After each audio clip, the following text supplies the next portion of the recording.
Selamat siang, saudara. Anda bergabung bersama kami dengan Televisi Republik Indonesia, saluran resmi FIFA World Cup U17 2026.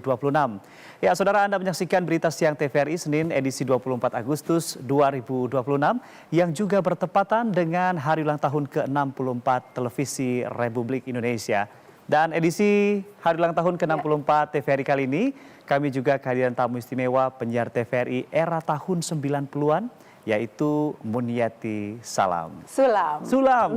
Muniati Sulam. Baik. Selamat siang Mbak Muni. Selamat siang Anggi. Senang sekali kabarnya? bisa baik, sehat dan bahagia sekali. Bahagia sekali. Ya, bisa istilahnya deja vu, bernostalgia lagi dengan studio lampu-lampu dan harumnya studio TVRI. Dan tentu juga bisa menyapa kembali pemirsa.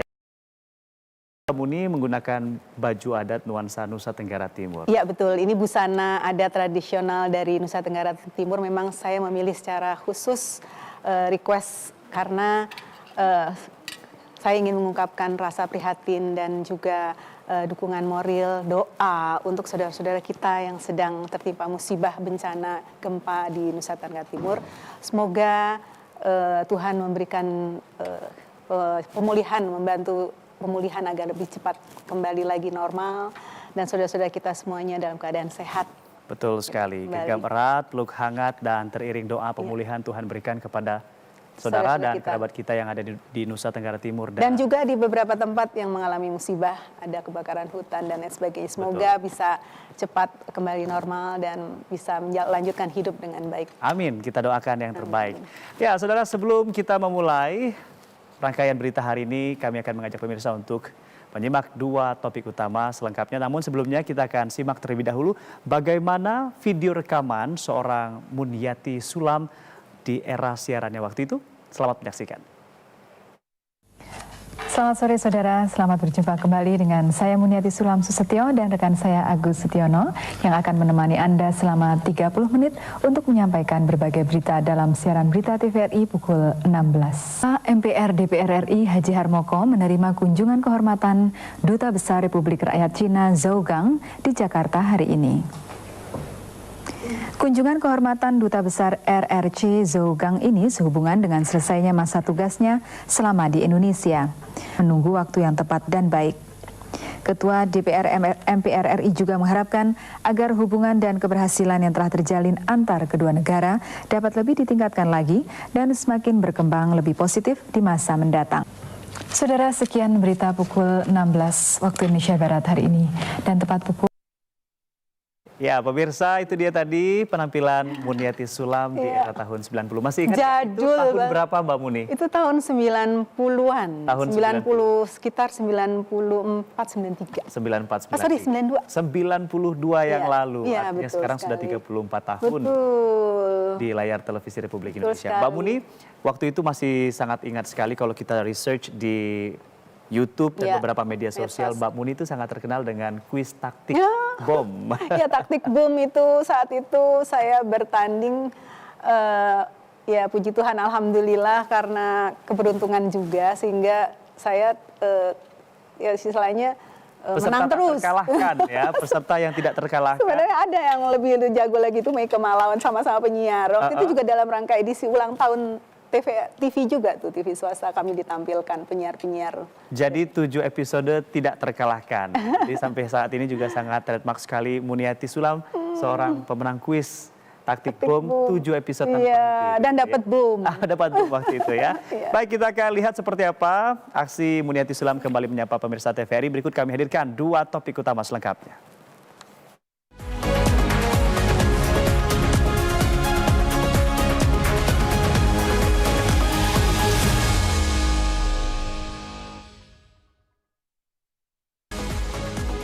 Presiden Prabowo Subianto mengevaluasi tindak lanjut berbagai instruksi pemerintah dalam penanganan kebakaran hutan dan lahan di Kalimantan dan pemulihan pasca gempa.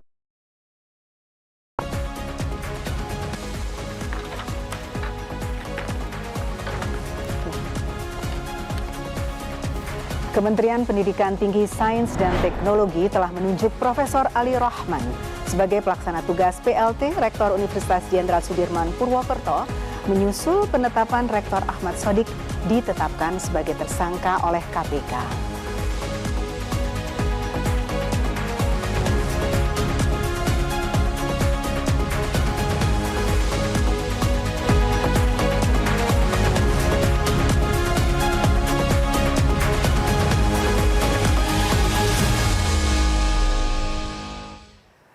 Dan rangkaian berita siang pada hari ini akan diawali oleh Muniati Sulam. Silakan Mbak Muni. Terima kasih Anggi.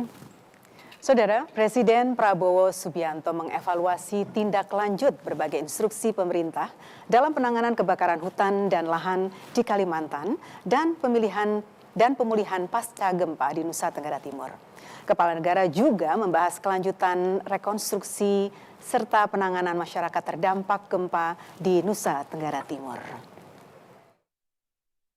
Presiden Prabowo Subianto mengevaluasi tindak lanjut berbagai instruksi pemerintah dalam penanganan kebakaran hutan dan lahan di Kalimantan, serta pemulihan pasca gempa di Nusa Tenggara Timur. Pembahasan tersebut dilakukan dalam pertemuan bersama sejumlah menteri, Panglima TNI, dan para kepala staf angkatan di kediaman Presiden di Hambalang, Kabupaten Bogor, Provinsi Jawa Barat pada Minggu malam 23 Agustus 2026. Sekretaris Kabinet Teddy Indra Wijaya mengatakan, sepanjang Minggu sore hingga malam, Presiden memanggil sejumlah menteri dan pejabat terkait untuk membahas beberapa isu strategis. Pertemuan dengan jajaran TNI menjadi sesi terakhir dari rangkaian tersebut. Guna memperkuat penanganan karhutla di Kalimantan, pemerintah menambah 17 pesawat waterbombing.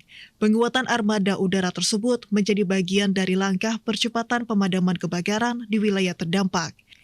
Selain armada udara, sebanyak 1.500 personel tambahan beserta perlengkapan perorangan juga telah tiba untuk memperkuat penanganan karhutla di Kalimantan. Pemerintah turut mengirimkan 200 pompa beserta pipa sebagai bagian dari upaya pemadaman kebakaran bawah tanah di lahan gambut. Dalam pertemuan yang sama, Presiden juga membahas kelanjutan rekonstruksi serta penanganan masyarakat terdampak gempa di NTT. Pemerintah terus memastikan dukungan yang telah diperintahkan dapat menjangkau wilayah terdampak dan mendukung proses pemulihan masyarakat. Pemerintah terus memastikan penanganan bencana, perlindungan masyarakat, serta proses pemulihan di wilayah terdampak dapat berjalan secara cepat dan efektif. Pemerintah kembali bergerak cepat menyalurkan bantuan ke sejumlah wilayah terdampak bencana. 6 pesawat TNI Angkatan Udara diberangkatkan untuk membawa bantuan logistik ke Nusa Tenggara Timur dan Kalimantan pada Senin pagi 24 Agustus 2026. Sekretaris Kabinet Teddy Indra Wijaya mengatakan bahwa 3 pesawat diterbangkan menuju NTT, masing-masing dengan tujuan Labuan Bajo dan Maumere. Pesawat-pesawat tersebut membawa total 31 ton logistik siap makan untuk memenuhi kebutuhan masyarakat terdampak. Pada saat yang sama, 3 pesawat TNI AU lainnya diterbangkan menuju Kalimantan dengan tujuan Pontianak, Palangkaraya, dan Banjarmasin. Ketiga pesawat tersebut membawa 500 unit mesin pompa air untuk memperkuat penanganan kebakaran hutan dan lahan, khususnya di kawasan lahan gambut. Kembali diberangkatkan 6 pesawat TNI AU menuju NTT dan menuju Kalimantan. 3 pesawat menuju NTT akan mendarat di Labuan Bajo dan Maumere.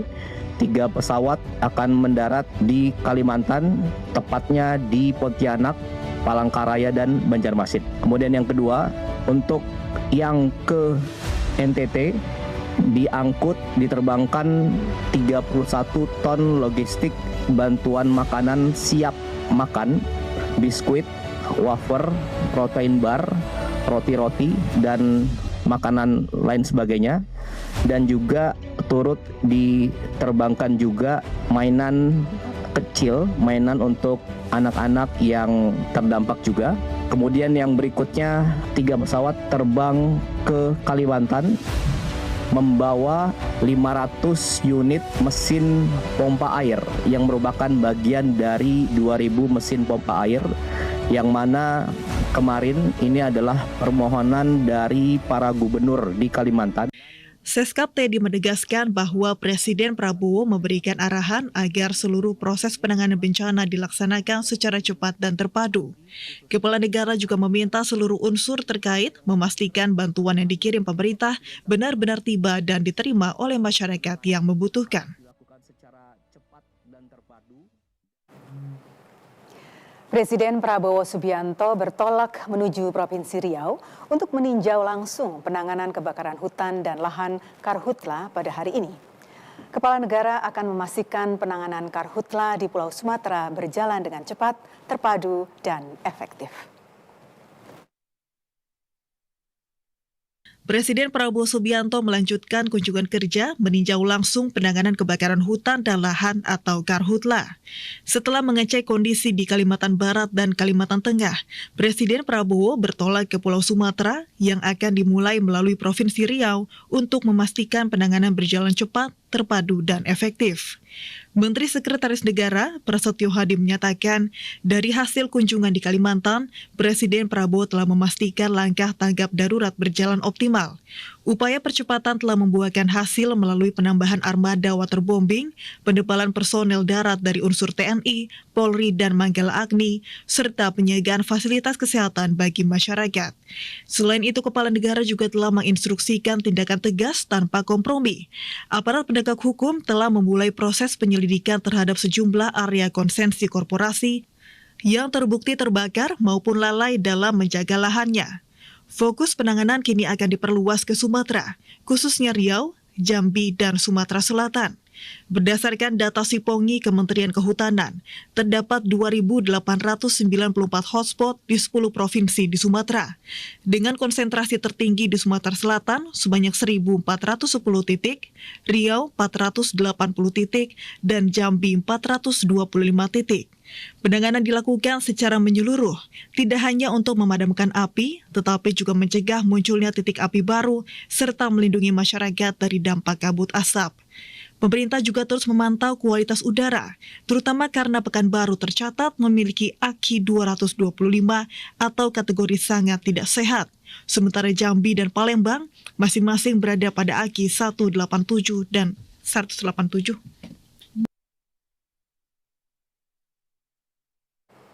Saudara, Polri telah menetapkan 72 tersangka yang tersebar di 9 Polda dalam kasus dan lahan di Pulau Sumatera dan Kalimantan. Hasil dari penyelidikan menemukan dugaan adanya unsur kesengajaan membakar area untuk membuka lahan. Direktur Tindak Pidana Tertentu, Dirtipiter Bareskrim Polri, Brigjen Pol Muhammad Irhamni menyatakan, Polri telah menerbitkan 89 laporan polisi yang tersebar di 9 Polda. Berdasarkan penyelidikan, 72 tersangka pembakaran ditetapkan di wilayah Riau, Kalimantan Barat, Sumatera Selatan, Jambi, Kalimantan Tengah, Kalimantan Selatan, Kalimantan Timur, Aceh, dan Kalimantan Utara. Penyelidikan dilakukan setelah titik panas atau hotspot diverifikasi di lapangan dan ditemukan adanya kebakaran yang diduga dilakukan secara sengaja. Berdasarkan pemeriksaan, para tersangka diduga membuka lahan dengan cara dibakar. Pembakaran ini kemudian tidak terkendali dan menyebabkan karhutla. Ke-9 Polda ini telah melaksanakan kegiatan proses penyelidikan dan penyidikan dengan jumlah tersangka kurang lebih yang sudah ditetapkan adalah 72 orang tersangka perorangan, yang mana proses penyelidikan dan penyidikan tersebut adalah melakukan penyelidikan dan penyidikan di titik-titik api yang terjadi di lapangan. Setelah tadi ada hotspot, kemudian dicek, ternyata benar ada kebakaran, dan kebakaran itu patut diduga adanya kesengajaan pembakaran oleh pihak-pihak ataupun orang-orang yang ada di lokasi TKP tersebut. Dalam proses penanganan perkara, penyidik menyita sejumlah barang bukti, di antaranya 35 korek api, 2 botol plastik oli bekas, 2 botol plastik berisi solar, 2 jerigen berkapasitas 10 liter berisi solar, 2 botol plastik berisi pertalite, dan 1 botol plastik berisi minyak tanah. Saudara, Polda Kalimantan Tengah mendalami dugaan keterlibatan 4 korporasi dalam kasus kebakaran hutan dan lahan atau Karhutla.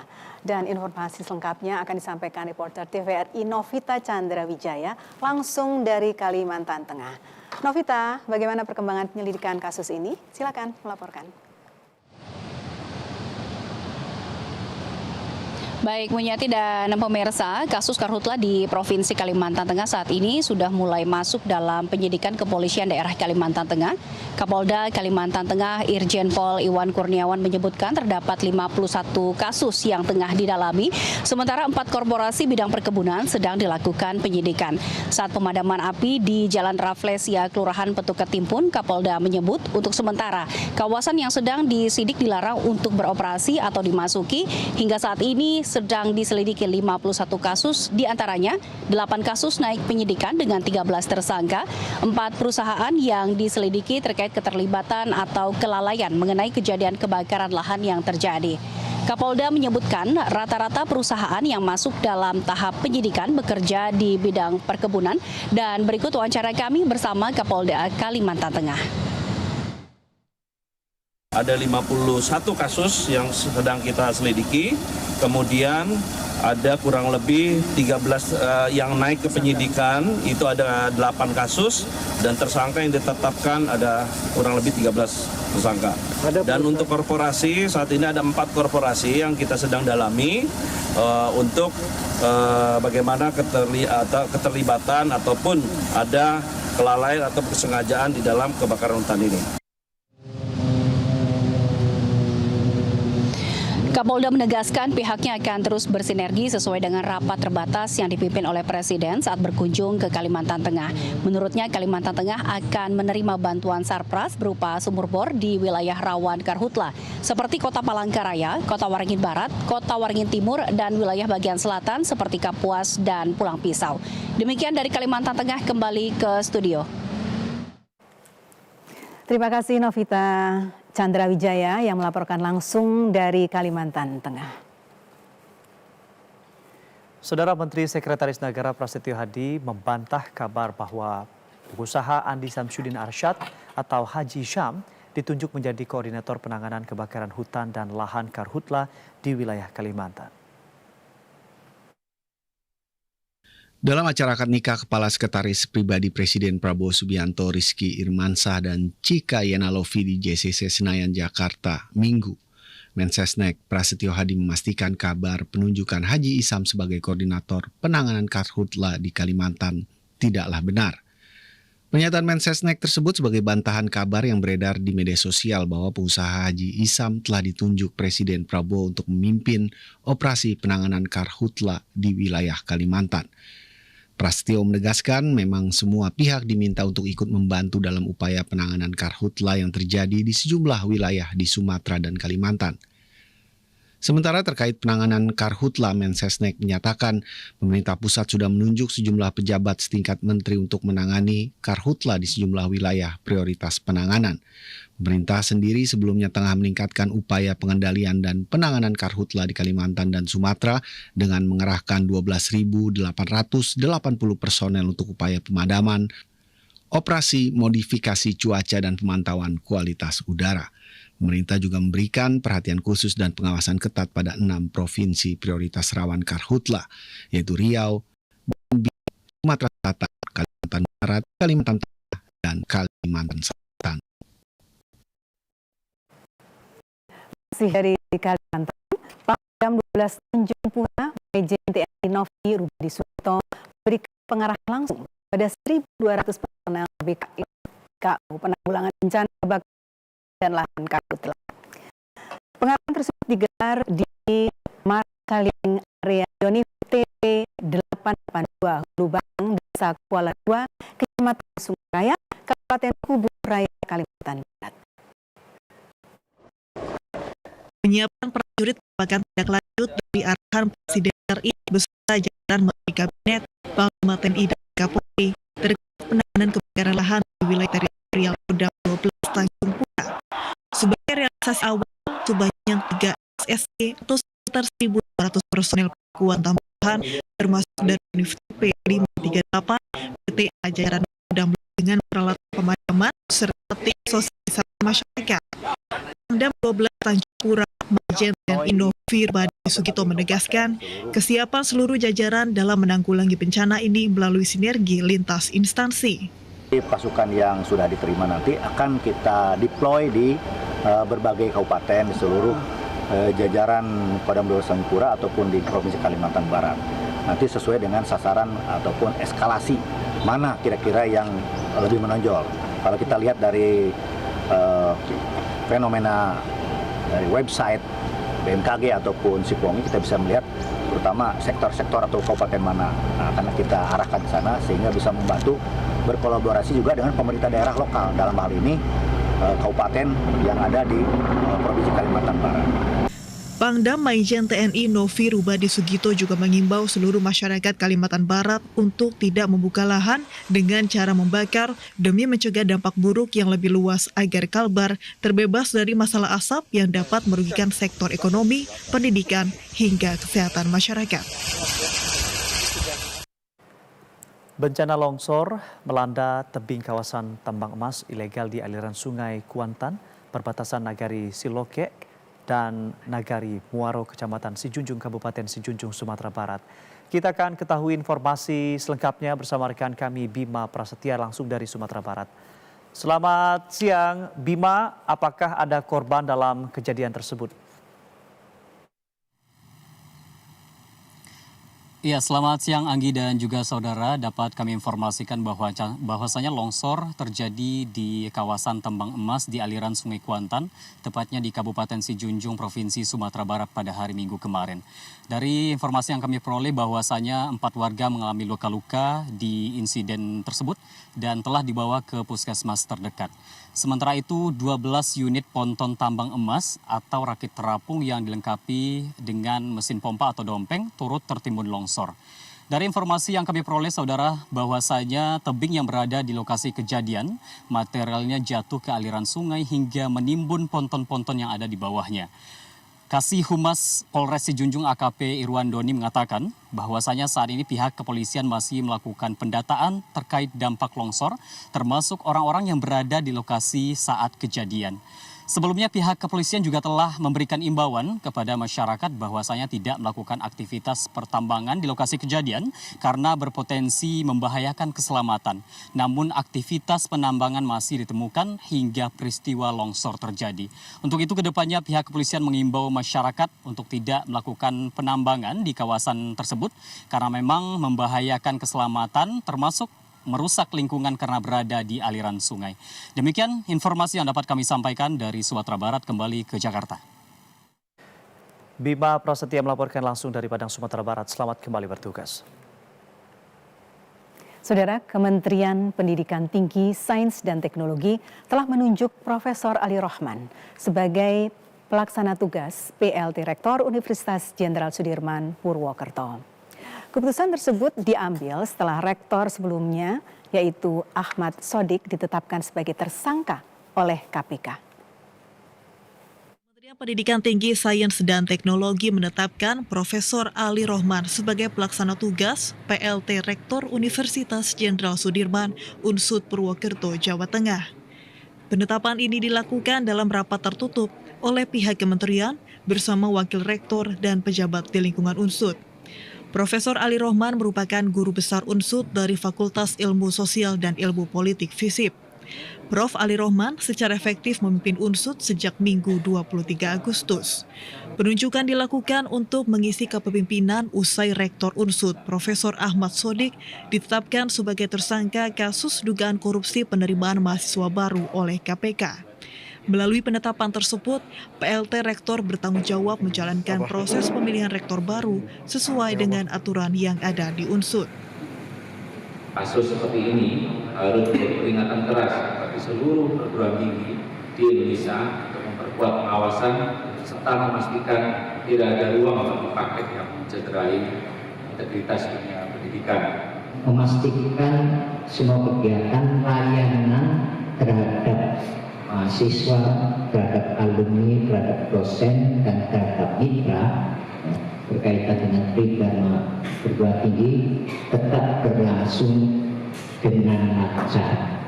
Kemdikti-Saintek menghormati proses hukum yang sedang ditangani KPK.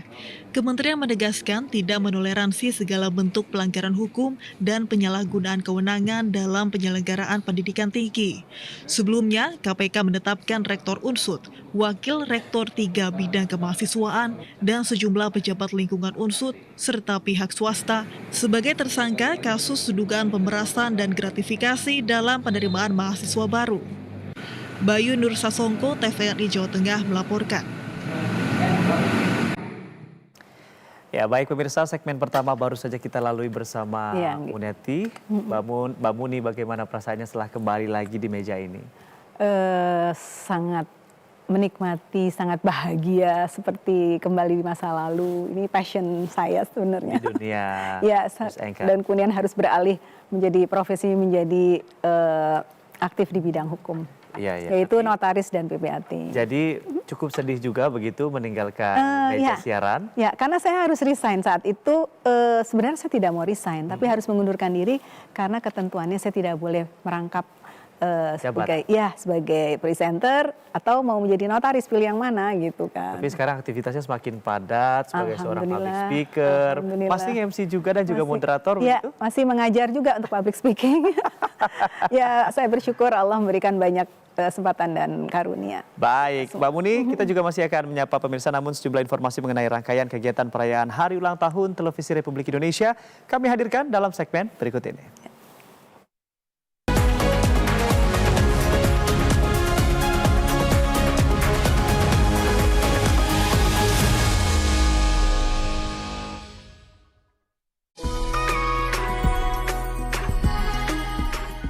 Sebagai lembaga penyiaran publik, TVRI wajib menjaga independensi, netralitas, dan semangat non-komersial demi memenuhi hak informasi, edukasi, serta hiburan sehat masyarakat.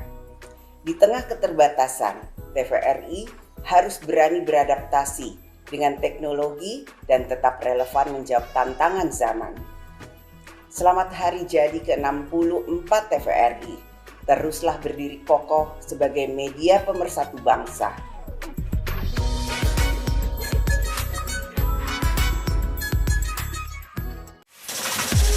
We've been waiting for this. New stars. FIFA Women World Cup 2027 Brazil hanya di TVRI Nasional dan TVRI Sport.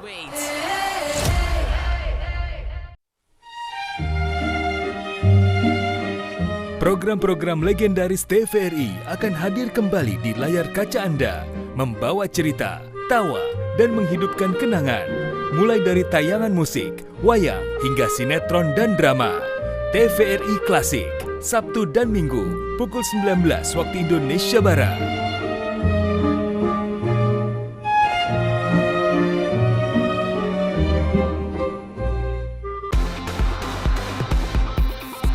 Pertarungan gengsi antar kampus kembali membara.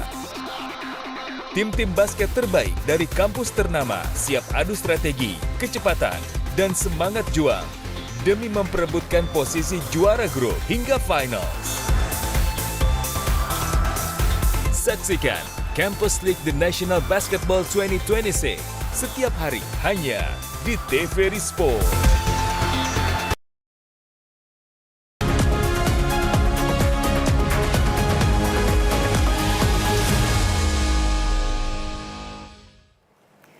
Pemirsa, terima kasih Anda masih bergabung dengan kami dalam Berita Siang TVRI. Baik, Mbak Muni dan pemirsa, kita juga akan hadirkan sejumlah informasi terkait perayaan Hari Ulang Tahun ke-64 Televisi Republik Indonesia dalam segmen spesial berikut ini. Berdirinya Televisi Republik Indonesia. Selamat malam. Dunia dalam berita kembali hadir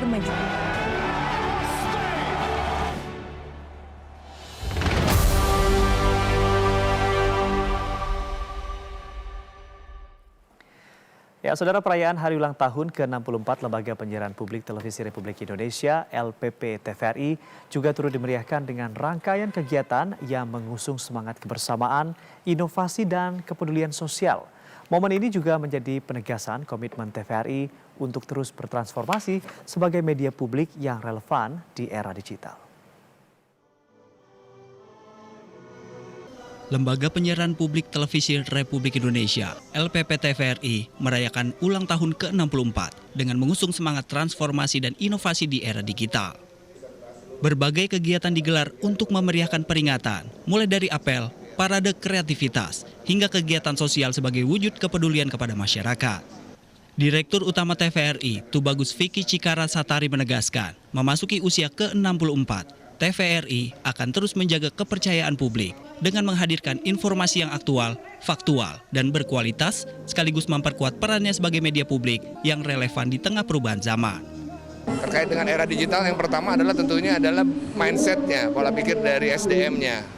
Jadi harus tahu bagaimana digital ini bekerja, memberikan solusi bukan hanya alat bantu ya.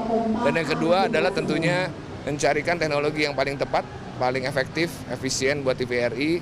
Dan yang ketiga adalah tentunya menjadikan teknologi ini menjadi alat bantu untuk mempercepat, mengakselerasi pekerjaan, mempercepat proses operasional.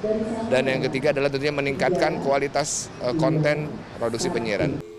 Direktur LPP TVRI Vicky Satari menyatakan, untuk menghadapi era digital, TVRI memprioritaskan perubahan pola pikir sumber daya manusia agar mampu memanfaatkan teknologi sebagai solusi dalam bekerja.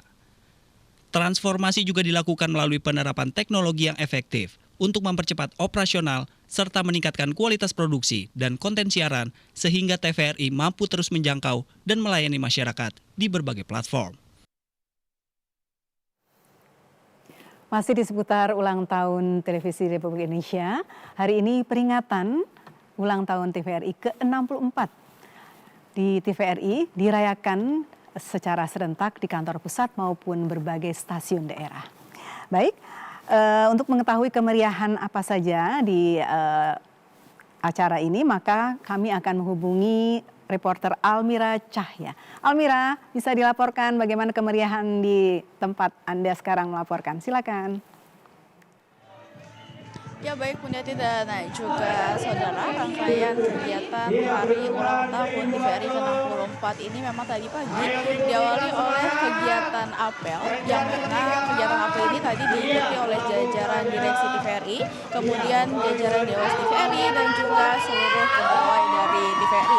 Dan setelah kegiatan apel tadi pagi, Direktur Utama TVRI Vicky Satari tadi juga memberikan satya lencana kepada para calon purna bakti di periode September hingga Desember 2026. Mudik dan juga saudara, rangkaian acara tadi juga dilanjutkan dengan parade kreativitas antar direktorat, kemudian memberikan santunan kepada anak yatim. Tadi juga Direktur Utama TVRI Vicky Satari juga melakukan peresmian Sport Center pada hari ini yang juga menjadi bagian dari upaya untuk menghadirkan lingkungan kerja yang sehat, produktif, dan juga kolaboratif. Kemudian juga saudara, berbagai perlombaan juga diadakan dalam rangkaian HUT TVRI ke-64 ini, diantaranya lomba futsal sarung, di mana memang keseruan lomba futsal sarung antar direktorat TVRI ini masih terus berlangsung hingga siang hari ini, dengan para peserta saling beradu strategi, kekompakan, dan juga sportivitas dalam pertandingan yang meriah pada hari ini. Nantinya setelah kegiatan futsal sarung atau lomba futsal sarung, rangkaian HUT TVRI ke-64 ini akan dilanjutkan lomba balon bersambung, pingpong mengalir, hingga lomba PBB mata tertutup. Menjadi dan juga saudara, Direktur Utama LPP TVRI Vicky Satari mengatakan memang memasuki usia ke-64, TVRI ini bertekad untuk terus menjadi media yang relevan dan juga dipercaya oleh masyarakat. Dan di tengah perkembangan teknologi yang semakin pesat, TVRI ini akan tetap menghadirkan informasi yang aktual, faktual, dan terpercaya, sekaligus menjadi media yang menyebarluaskan konten-konten positif bagi seluruh masyarakat Indonesia. Komitmen dari transformasi digital ini juga diwujudkan melalui penguatan sumber daya manusia dan pemanfaatan teknologi digital. Dan menurut Direktur Utama TVRI Vicky Satari, memang perubahan pola pikir menjadi fondasi utama untuk agar seluruh insan TVRI ini mampu memanfaatkan teknologi sebagai solusi dalam meningkatkan kualitas kerja dan bukan hanya sekedar sebagai alat bantu saja. Dan melalui semangat hari ulang tahun ke-64 TVRI ini, optimistis dapat terus diadaptasi dari perkembangan zaman, memperkuat kualitas penyiaran publik, serta mempertahankan kepercayaan masyarakat sebagai sumber informasi yang akurat, independen, dan juga mencerdaskan masyarakat. Demikian, kembali ke Anda di studio. Terima kasih Alvira untuk laporan Anda. Mudah-mudahan kemeriahan itu bisa dirasakan oleh seluruh masyarakat Indonesia menyambut ulang tahun TVRI yang ke-64. Dan selanjutnya saudara, kita akan menuju ke Jawa Barat dan kita sudah tersambung bersama rekan kami, ada Fitri di sana. Selamat siang Fitri, kita akan lihat bagaimana keseruan karnaval budaya dalam perayaan Hari Ulang Tahun Televisi Republik Indonesia di wilayah Jawa Barat. Fitri.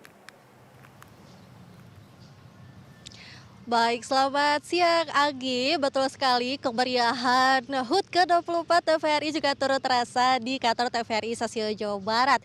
Di mana peringatan HUT ke-24 TVRI kali ini dimulai dengan upacara pada pagi hari, yang tentunya upacara kali ini berbeda dari upacara biasanya karena para pegawai yang mengikuti upacara mengenakan pakaian adat dari berbagai daerah di Indonesia. Dan upacara sendiri tidak hanya diikuti oleh para pegawai, namun juga turut diikuti oleh DWP dan juga para pensiunan begitu.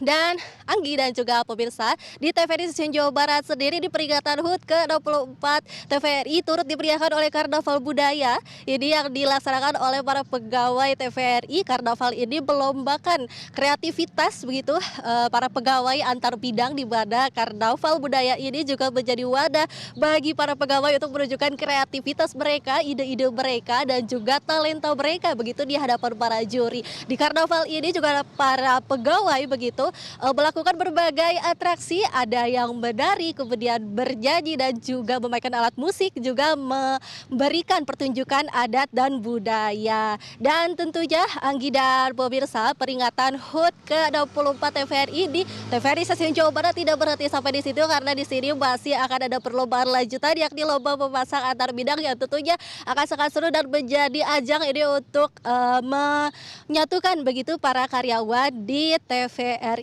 Stasiun Jawa Barat khususnya. Dan sejatinya pemirsa, ini peringatan HUT ke-24 TVRI ini sudah dilaksanakan sejak kemarin di TVRI Stasiun Jawa Barat pada Minggu 23 Agustus, di mana lapangan TVRI Stasiun Jawa Barat ini dipenuhi oleh para peserta senam juga para UMKM. Ini banyak digelar lomba-lomba ini untuk memeriahkan HUT ke-24 TVRI. HUT ke-24 TVRI tentunya menjadi momentum bagi para pegawai TVRI, baik itu TVRI Jawa Barat maupun TVRI di seluruh wilayah, untuk menyatukan kembali begitu dan bekerja lebih keras lagi untuk layar kita semua begitu pemirsa. Dan mungkin demikian yang dapat kami laporkan dari Kota Bandung terkait dengan peringatan HUT ke-24 TVRI di TVRI kantor Stasiun Jawa Barat, Dirgahayu Televisi Republik Indonesia. Kembali ke studio, Anggi.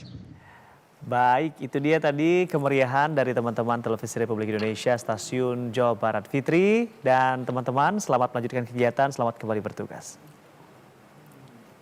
Baik pemirsa, selanjutnya dari Jawa Barat kita saat ini sudah terhubung dengan reporter Indah Permata dari Sulawesi Tenggara untuk melihat kemeriahan Karnaval Budaya dan pelaksanaan cek kesehatan gratis atau CKG dalam rangka peringatan HUT TVRI ini. Indah, bagaimana antusiasme pegawai dan masyarakat Sultra merayakan HUT TVRI di sana? Silakan. Baik, terima kasih Munyanti. Wah, luar biasa sekali euforia perayaan Hari Ulang Tahun ke-64 TVRI dari berbagai daerah.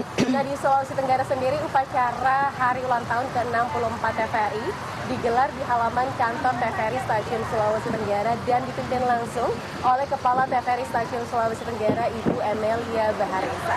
Seluruh pegawai dan juga jajaran dari manajemen TVRI Sulawesi Tenggara turut berpartisipasi dalam momen spesial ini dengan mengenakan pakaian adat dari berbagai daerah di Indonesia. Tentunya kehadiran beragam busana tradisional dari Nusantara ini sebagai simbolik semangat kebinekaan dan juga menjaga kearifan lokal di tengah perbedaan ini justru menjadi kekuatan untuk lebih mempererat persatuan dan juga jati diri bangsa. Dan saat ini saya sudah bersama dengan Kepala TVRI Stasiun Sulawesi Tenggara Ibu Amelia Baharesa. Kita akan berbincang sejenak di momen yang sangat spesial ini. Halo Ibu, wah, cantik sekali Ibu. Nah ini pakaiannya dari adat mana nih Bu? Buton ya. Cantik sekali perpaduan warnanya Ibu. Cantik sekali perpaduan warnanya Ibu. Iya, Nah, harus kita ya. sejenak Ibu ya. Iya siap. Luar biasa perayaan hari ulang tahun hari ini. Alhamdulillah upacaranya tadi juga berjalan lancar. Nah Ibu, seperti apa sih Ibu memaknai perayaan hari ulang tahun ke-64 TVRI di tahun 2026 ini? Ya, tentunya memaknai HUT kita kali ini, kita juga tadi pagi sudah melaksanakan upacara dengan seluruh karyawan-karyawati. Kemudian setelah itu kita melakukan berbagai kegiatan seperti cek kesehatan gratis begitu, kemudian ada fashion show. Kemudian juga ada game-game menarik di mana tadi kita lihat bahwa ada game tentang bagaimana teman-teman itu bisa menghafal syair-syair lagu perjuangan begitu. Iya. Tahun ini kan temanya satu layar sejuta cerita. Ini menarik sekali. Kalau dari TVRI Sulawesi Tenggara sendiri ke depannya apa yang akan dilakukan untuk mewujudkan tema ini dan untuk memberikan informasi juga kepada masyarakat? Iya, tentunya dengan tema satu layar sejuta cerita. Tentunya TVRI sudah banyak cerita hingga sampai di titik ini ya. Tentunya di tengah transformasi digital sebagaimana yang dikomandangkan oleh Direktur TVRI, kita tentunya harus siap. Tidak saja peralatan, tetapi menguatkan SDM. Nah, di tengah efisiensi saat ini, tentunya bagaimana kita berkolaborasi, terutama terhadap teman-teman yang punya potensi senioritas kita berbagi ilmu internal kita, ya bisa juga nanti by Zoom dengan biasanya Balai Diklat Jakarta. Tetapi pada intinya kita tidak stagnan di sini, tetapi kita berupaya terus mengembangkan potensi teman-teman. Ayo berkolaborasi sesuai dengan kemampuan teman-teman yang mampu untuk membimbing adik-adik kita. Oke, baik. Ibu kan tentunya sudah lama nih di TVRI. Kalau Ibu dari melihat perjalanan TVRI dari waktu ke waktu sampai saat ini seperti apa nih Bu? Apa hal menarik yang bisa dibagikan? Saya sudah 34 tahun ya di TVRI, alhamdulillah. Dan sampai saat ini di Sulawesi Tenggara saya melihat hal-hal menarik dari dulu hingga saat ini. Dan tadi kita melihat ada penyiar lama ya, menyiar kembali. Tentunya banyak hal-hal menarik, tetapi yang pasti di tengah arus informasi digitalisasi saat ini, TVRI tidak boleh ketinggalan. Oleh karena itu kita punya media sosial di mana saat ini luar biasa dari nasional hingga ke daerah turut juga menyebarluaskan konektivitas yang cukup bagus, tidak saja di terestrial tetapi juga di media sosial. Kita lihat juga seperti contohnya Bola Gembira kemarin ya, begitu membahana di seluruh tanah air. Baik. Nah kalau dari Ibu sendiri, apa sih harapan ataupun ke depannya TVRI ini untuk berkarya kepada masyarakat nih Bu? Apa yang ingin Ibu? Ya, tentunya kita berharap TVRI semakin eksis ke depan, dan untuk kita yang di daerah ini, kita berharap juga bisa lebih berkontribusi lagi, tidak saja di daerah, tetapi dengan tayangan-tayangan di nasional, terutama karena potensi-potensi daerah ini luar biasa ya. Tidak hanya pariwisata, tetapi geliat ekonominya, UMKM, pembangunan, dan lain-lain. Kita sering berkontribusi baik di berita maupun di program acara lainnya. Baik, kalau dari Ibu sendiri apa sih yang ingin disampaikan kepada insan TVRI yang ada di seluruh Indonesia dan juga mungkin masyarakat Indonesia nih Bu? Kalau untuk internal TVRI, ayo kita berkolaborasi, karena itu kata kuncinya untuk bisa kita berkarya lebih baik adalah kerja TVRI adalah kerja tim. Dan untuk masyarakat jangan lupa nonton TVRI karena TVRI terus berbenah diri dan menyajikan acara-acara yang lebih baik lagi, tidak saja di terestrial tetapi media sosial juga tidak ketinggalan seperti itu. Baik, terima kasih banyak atas waktunya Ibu Terima kasih. Amelia Baresa, Kepala TVRI Stasiun Sulawesi Tenggara. Sukses terus mengemban tugasnya sebagai Amin. Kepala TVRI Stasiun Sulawesi Tenggara. Siap. Terima kasih banyak. Makasih Dan Mbak pemirsa, Indah. tentunya momen spesial hari ini tidak berhenti sampai di momen upacara saja, tapi dilanjutkan dengan kegiatan menarik lainnya seperti yang sudah disebutkan tadi oleh Kepala TVRI Stasiun Sulawesi Tenggara, yaitu cek pemeriksaan kesehatan gratis, lomba-lomba menarik lainnya, dan seperti yang sudah berlangsung di belakang saya tadi adalah lomba fashion show memperagakan budaya pakaian adat dari Nusantara yang diikuti oleh antar divisi, dan tentunya ini menjadi semangat untuk bisa terus berkolaborasi dan semakin kompak selalu.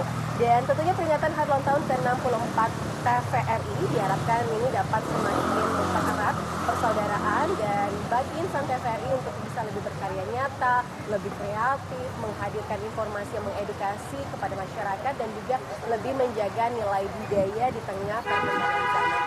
Dari Kendari, Sulawesi Tenggara, kembali. Terima kasih Indah, laporannya menarik sekali. Ternyata acara di TVRI Sultra sangat seru, meriah, dan kreatif. Dirgahayu TVRI. Saudara, sebagai media pemersatu bangsa, Televisi Republik Indonesia Stasiun Aceh terus juga menjaga kualitas pemancar digital demi memastikan masyarakat di wilayah pedalaman dan dataran tinggi Gayo dapat mendapatkan akses informasi yang merata. Kita tersambung bersama rekan kami Hairil Bashar dari Aceh.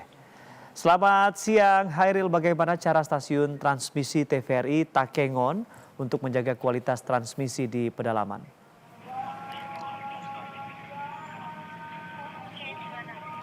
Ya, selamat siang Anggi dan juga saudara, melaporkan langsung dari Provinsi Aceh yang memasuki usia ke-64 tahun. TVRI terus berkomitmen untuk dapat memberikan siaran yang informatif dan edukasi bagi masyarakat khususnya di pelosok negeri, saudara.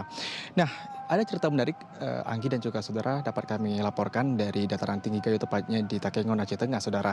Di mana dapat Anda saksikan aktivitas para pemancar ini untuk bisa menjaga kualitas siaran dan juga peralatan yang ada di transmisi Kabupaten Aceh Tengah. Nah, satuan transmisi ini dapat kami informasikan itu berada di Desa Bukit Sama, Jalan Takengon Biren, tepatnya di kilometer 7, menjadi salah satu titik dari pemantauan dari siaran yang diberikan bagi masyarakat khususnya dalam menyaksikan siaran TVRI, khususnya TVRI Aceh yang berkualitas. Dan tentunya saudara, memang tidak hanya di Bukit Sama, transmisi ini juga berada di Desa Linge dan juga Desa Silih Nara. Nah, keberadaan ketiga transmisi ini Anggi dan juga saudara tentunya membantu memperluas jaringan jangkauan siaran bagi masyarakat yang ingin menyaksikan siaran TVRI, terutama pada beberapa bulan lalu kita juga menyaksikan bagaimana serunya Piala Dunia tahun 2026. Dapat kami laporkan juga saudara, memang perjalanan dalam menjaga kualitas siaran, terutama jalan jangkauan siaran bagi masyarakat khususnya yang ada di pelosok pedalaman Aceh Tengah ini bukan tanpa tantangan. Pada tahun 2017 saudara, di Desa Bukit Sama, terutama transmisi di desa tersebut sempat roboh akibat diterjang oleh angin puting beliung yang membuat siaran TVRI di Desa Bukit Sama, tepatnya di Takengon, Kabupaten Aceh Tengah, sempat terhenti. Nah, setelah dilakukan renovasi, saudara, dan juga pembangunan kembali pada tahun 2019, operasional transmisi kembali berjalan lancar. Nah, akhirnya masyarakat, terutama di Desa Bukit Sama ini, bisa menyaksikan kembali siaran TVRI dengan beragam kegiatan dan program-program yang edukatif dan menarik bagi masyarakat, khususnya bagi jenjang anak-anak hingga orang dewasa. Nah, saat ini, saudara, ada sekitar ada 2 orang operator yang tentunya berdinas di sana dengan bergantian shift. Mereka bekerja siang malam tentunya saudara untuk bisa memberikan jangkauan siaran yang baik dan berkualitas bagi masyarakat yang ada di Bukit Sama, Takengon, Kabupaten Aceh Tengah. Namun saudara, memang dalam momentum HUT ke-64 ini upaya menjaga jangkauan siaran ini menjadi salah satu hal yang terdepan yang dilakukan oleh 2 operator ini, terutama dalam siap menghadapi era siaran digital. Saudara, memang kita lihat sekarang masyarakat yang tentu bisa menyaksikan TVRI itu senang karena memang melihat beragam program dan juga edukasi yang ditampilkan di siaran TVRI, khususnya di TVRI sendiri, saudara. Dan dari pengakuan salah seorang operator transmisi TVRI Tengor Dasar mengatakan bahwa saat ini bertugas untuk memastikan seluruh perangkat pendukung siaran selalu dalam keadaan optimal juga dimanfaatkan. Sehingga nantinya memang dalam proses jaga transmisi ini akan dikatakan di awal bukan daerah sangat lembab dan juga sesekali juga ditiup oleh angin, maka tantangan yang sangat berat dialami oleh operator yang bertugas di tempat tersebut. Tidak hanya itu, sebenarnya memang harapan transmisi diungkapkan oleh para kalinya seperti hari ini yang mengatakan bahwa ada beberapa transmisi yang belum bisa dimakan yang mulai dihidupkan seperti di Melabu juga Gepang, Provinsi Aceh. Harapan semoga transmisi ini bisa dihidupkan agar jangkauan siaran TVRI dapat dirasakan dan jadi secara langsung bisa menyaksikan siaran TVRI di pelosok negeri. Demikian informasi langsung dari Aceh. Anggi kembali ke studio. Baik, itu dia laporan langsung dari Hairil Bashar dari transmisi yang ada di Provinsi Aceh. Sampaikan salam kami bersama rekan-rekan yang ada di transmisi. Hairil, selamat kembali bertugas. Sejarah berdirinya Televisi Republik Indonesia. Selamat malam. Dunia dalam berita kembali hadir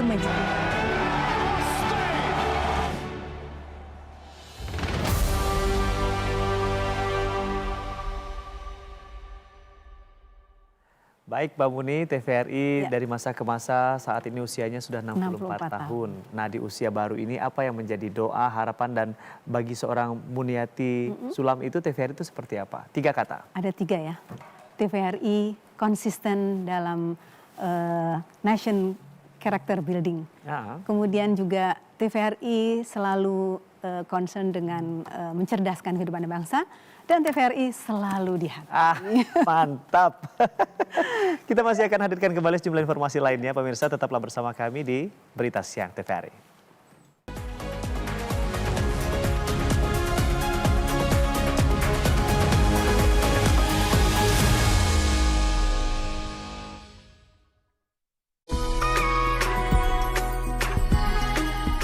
Assalamualaikum warahmatullahi wabarakatuh.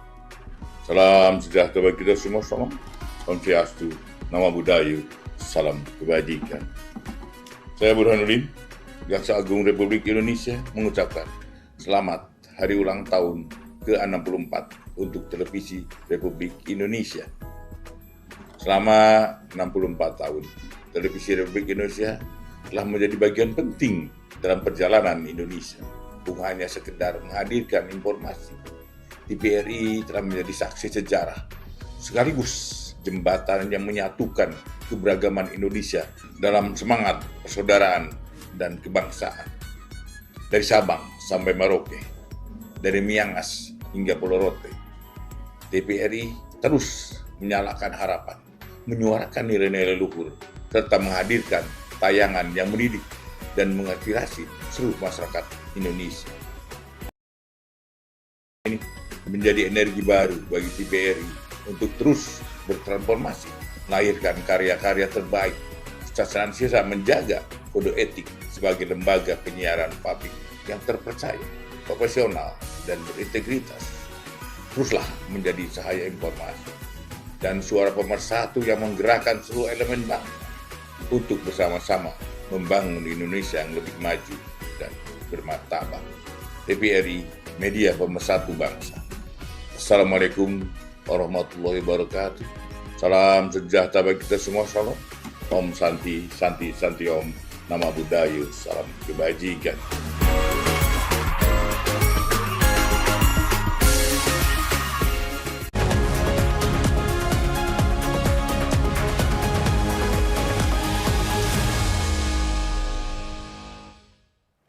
Terima kasih Anda kembali bersama kami Berita Siang Televisi Republik Indonesia. Kami kembali bersama Muniati Sulam. Silakan. Terima kasih Anggi. Saudara, sejumlah kabar banyak dibicarakan di media sosial. Dan selengkapnya kami sajikan dalam segmen Citizen Journalism berikut ini.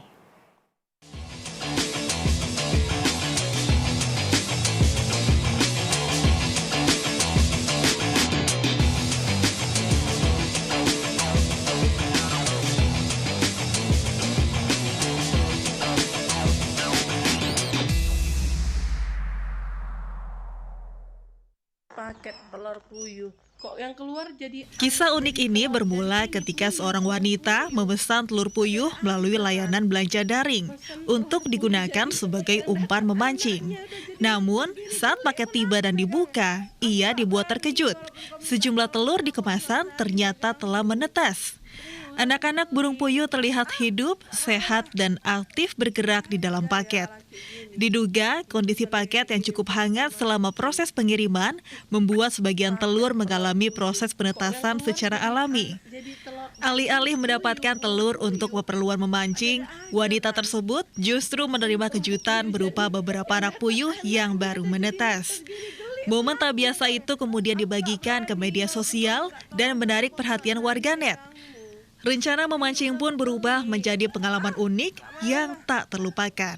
Aja ya laki gue nih.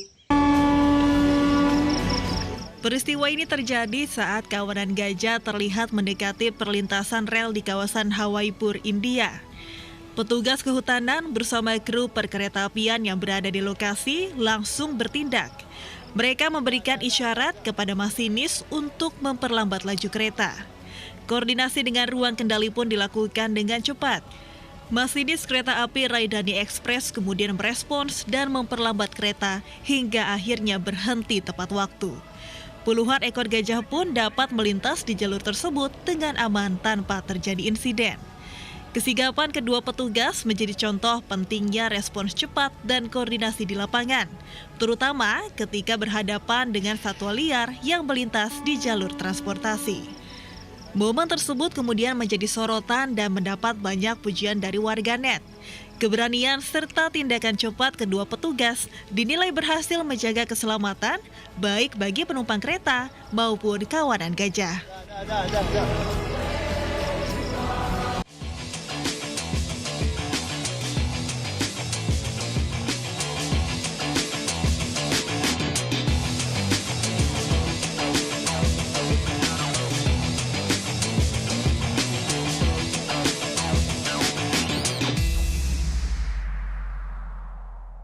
Informasi dari Blitar, Jawa Timur, kita akan beralih terkait bagaimana momen Hari Ulang Tahun Televisi Republik Indonesia di usia 64 tahun ini. Mbak Muni, ternyata memang banyak sekali sejarah yang menjadi sesuatu hal trademark di pikiran masyarakat. Betul sekali, sebagai satu-satunya dulu media penyiaran, tentunya TVRI menjadi kiblat bagi semua warga masyarakat Indonesia. Betul, bukan hanya menjadi tontonan tapi juga menjadi tuntunan bagi masyarakat Indonesia. Ya. Baik, kita akan pamit undur diri. Terima kasih. Pemirsa, demikian Indonesia kali ini. Saya Anggi DJ. Dan saya Muniatul Islam mengucapkan Dirgahayu TVRI. Sampai jumpa. Sampai jumpa. Bye.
Gerakan Pemberdayaan Perempuan Indonesia mencatatkan langkah strategis. 3 organisasi perempuan Perkumpulan Perempuan Minang Indonesia, PPMI, Perempuan Indonesia Maju PIM, dan Kowani bersinergi menggelar Festival Merah Putih di Hotel Borobudur, Jakarta Minggu siang.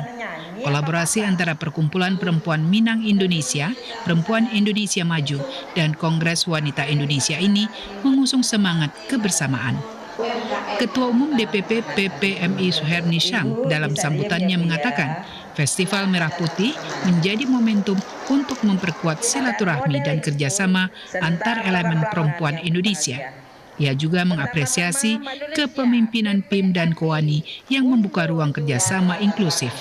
Suherni menyebut kaum perempuan jika bersatu akan menjadi kuat. Kami dengan kolaborasi 3 organisasi aja sangat kuat kita. Jadi kita tampakkan ke dunia bahwa kita perempuan Indonesia itu hebat-hebat. Dengan kita kolaborasi itu kita akan lebih kuat. Para pelaku UMKM tampak antusias mengikuti bazar. Mereka berharap melalui ajang festival seperti ini, produk kuliner dan kerajinan yang dijual dapat semakin dikenal masyarakat luas. Ikut begini kan kita jadi tambah pengetahuan lagi, tambah orang lebih mengenal lagi lah untuk pengembangan usaha. Ketua Bidang Ekonomi Kreatif PPMI Yuni menyebut PPMI terus melakukan pendampingan melalui pelatihan, digitalisasi, pemasaran, dan menjembatani produk lokal agar menembus pasar global. UMKM yang berada di PPMI lebih dari 100 binaan. Nah, dari UMKM itu kami mengadakan untuk mereka bisa naik kelas. Di antaranya adalah melakukan seminar-seminar, pelatihan-pelatihan. Ada beberapa pelatihan yang pernah kami laksanakan, di antaranya adalah pelatihan untuk bagaimana UMKM ini mempunyai legalitas, ya. Gebiar Merah Putih dimeriahkan dengan rangkaian kegiatan, meliputi parade kebaya merah putih, talk show edukasi, hingga fashion show lintas generasi.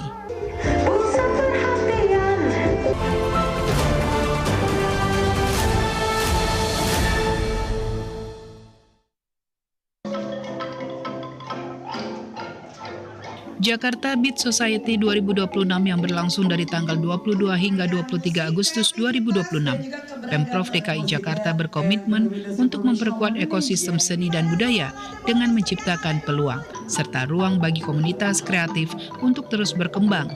Hal ini dilakukan di berbagai sektor kreatif termasuk musik, khususnya musik tradisional Kolintang.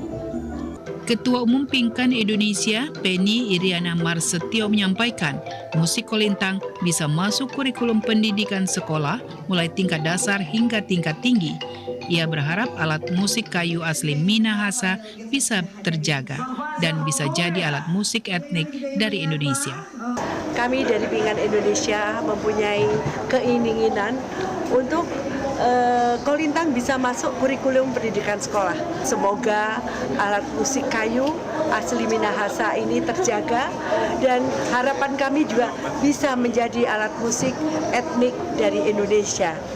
Para delegasi hingga buyer dunia turut menyaksikan penampilan musik Kolintang yang dimainkan oleh Arsi Pontomudis featuring Mayor 9.